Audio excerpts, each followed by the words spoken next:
2019 के लोकसभा चुनाव में महागठबंधन अटूट था। नेता प्रतिपक्ष तेजस्वी यादव उसकी अगुवाई कर रहे थे। जितने भी घटक दल उसमें थे उन्होंने कहा था कि हमारे नेता तेजस्वी यादव हैं। लेकिन अब बिहार में विधानसभा चुनाव होने वाले हैं। इसकी तैयारियां विभिन्न राजनीतिक दल ने शुरू भी कर दी है। वर्चुअल रैली से बीजेपी ने आगाज़ किया है। नीतीश कुमार लगातार संवाद कर रहे हैं। नीतीश कुमार वर्चुअल रैली के माध्यम से लोगों के बीच पहुंच रहे हैं, अपने काम को गिनवा रहे हैं। ऐसे में अब वीआईपी ने भी ऐलान किया है कि 5 जुलाई को बड़ा वर्चुअल रैली किया जाएगा। कांग्रेस ने कहा है महागठबंधन के नेता नहीं है तेजस्वी यादव। मांझी ने साफ तौर पे कहा है कि एक कोऑर्डिनेशन कमेटी बने और इसी महीने बने, अन्यथा जो बातें उन्होंने पूर्व में कही है कि बाहर का रास्ता देखना होगा कई घटक दलों को महागठबंधन से।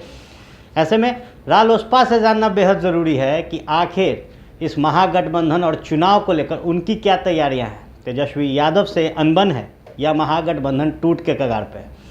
इस विषय पर चर्चा के लिए हमारे साथ मौजूद है आरएलएसपी के मुख्य प्रवक्ता अभिषेक झा। स्वागत है सर। बहुत बहुत धन्यवाद आपका। महागठबंधन क्यों टूट रहा है सर? किसने कह दिया कि महागठबंधन टूट रहा है? ये तो अच्छी बात है कि महागठबंधन में जितने भी घटक दल हैं, हमारे यहाँ आंतरिक लोकतंत्र है कि अगर हमें कोई बात अच्छी नहीं लगती है तो हम अपनी तरफ से उसको एक्सप्रेस कर सकते हैं। तो महागठबंधन में तो ये फ़ायदा है। अब इसको लोग अगर प्रायोजित कर रहे हैं कि महागठबंधन में टूट हो रही या टूट हो चुकी है, यह गलत है। मुझे लगता है कि महागठबंधन को समय रहते सब सारी दिक्कतों दूर कर ली जाएंगी महागठबंधन के अंदर और हम बड़ी मजबूती से जनता के मुद्दों के साथ चुनाव लड़ेंगे। कांग्रेस के जो प्रदेश के अध्यक्ष हैं मदन मोहन झा, उन्होंने कहा है कि हमारे नेता तेजस्वी यादव नहीं हैं, वो राजद के नेता हैं। महागठबंधन का नेता कौन? देखिए, बहुत सही कहा है उन लोगों ने और हम लोग भी लगातार इस बात को आपके चैनल के माध्यम से भी मैंने कहा है कि तेजस्वी यादव जी निश्चित रूप से आरजेडी की तरफ से मुख्यमंत्री के उम्मीदवार हैं, लेकिन महागठबंधन की तरफ से मुख्यमंत्री का कैंडिडेट कौन होगा यह महागठबंधन की बैठक में ही तय हो सकता है। कोई एक पार्टी इसको तय नहीं कर सकती है।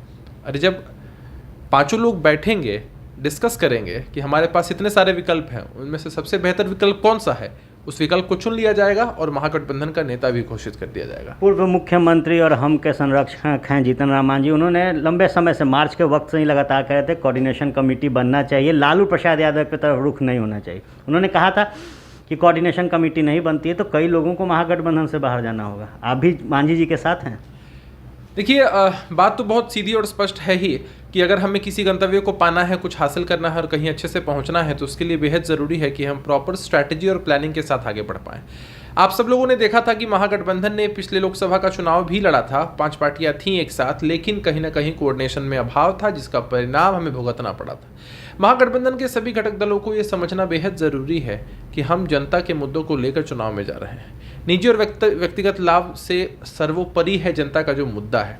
वैसी परिस्थिति में महागठबंधन के सभी नेताओं को बैठना ही चाहिए और बैठकर तय करना चाहिए कि आगे की हमारी रणनीति क्या होगी। और इसके लिए ज़रूरी है कि एक कोऑर्डिनेशन कमेटी हो ही, कि उस कोऑर्डिनेशन कमेटी के माध्यम से ही जो भी आगे की दिशा है उसको तय किया जा सके।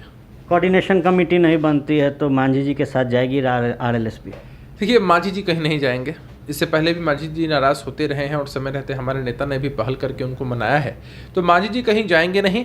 उन्होंने अपनी बात को कहा है। मैंने पहले भी दोहराया था कि महागठबंधन के अंदर आंतरिक लोकतंत्र है तो कोई भी अपनी बात कह सकता है, किसी की आवाज़ को दबाया नहीं जाता है यहाँ पर उस तरह से।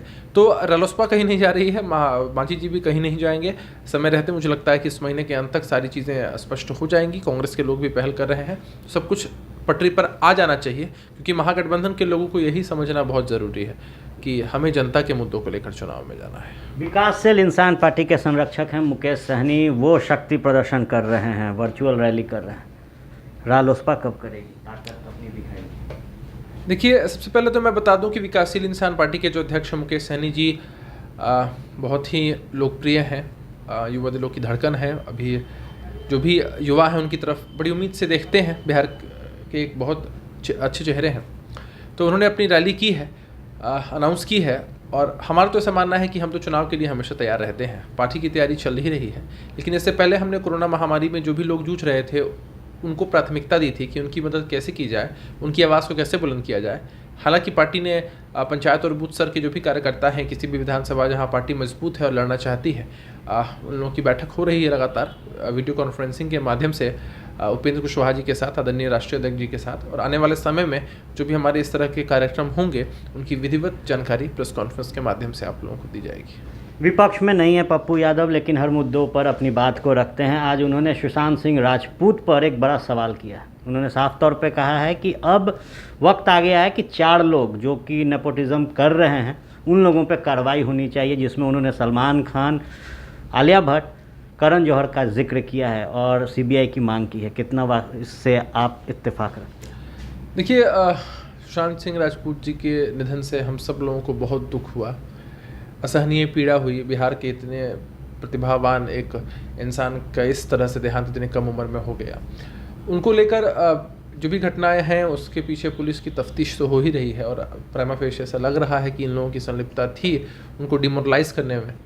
तो हम तो कानून की तरफ आंख उठाकर देख रहे हैं कि कानून किस तरह से अपनी कार्रवाई करे और जो भी दोषी हैं उनको सज़ा मिलनी ही चाहिए, नहीं तो न्याय प्रणाली से लोगों का जो भरोसा है वो उठ जाएगा। और दूसरा, बिहार के जो टैलेंट हैं, आपने देखा है कि बिहार एक ऐसी धरती है जहाँ से IAS IPS तो बहुत निकलते हैं, डॉक्टर, इंजीनियर्स, प्रोफेसर्स तो बहुत निकलते हैं, लेकिन आमतौर पर बिहार में इस तरह की प्रतिभा की कमी देखी गई है कि कोई फिल्म इंडस्ट्री में जाए, स्पोर्ट्स में जाए, वहाँ जाकर अपना नाम बनाए। तो सरकार को भी पहल करनी चाहिए कि अगर कोई भी दोषी हो तो बख्शा ना जाए, चाहे वो कितना भी बड़ा नाम क्यों नहीं हो। तो तमाम मुद्दों पर हमारे साथ बेबाकी से अपनी बात रखी है RLSP के मुख्य प्रवक्ता अभिषेक झा ने। तमाम छोटे बड़े खबरों के लिए बने रहे फर्स्ट बिहार झारखंड के साथ। सहयोगी शेखर घोष के साथ मैं आर्यन, पटना।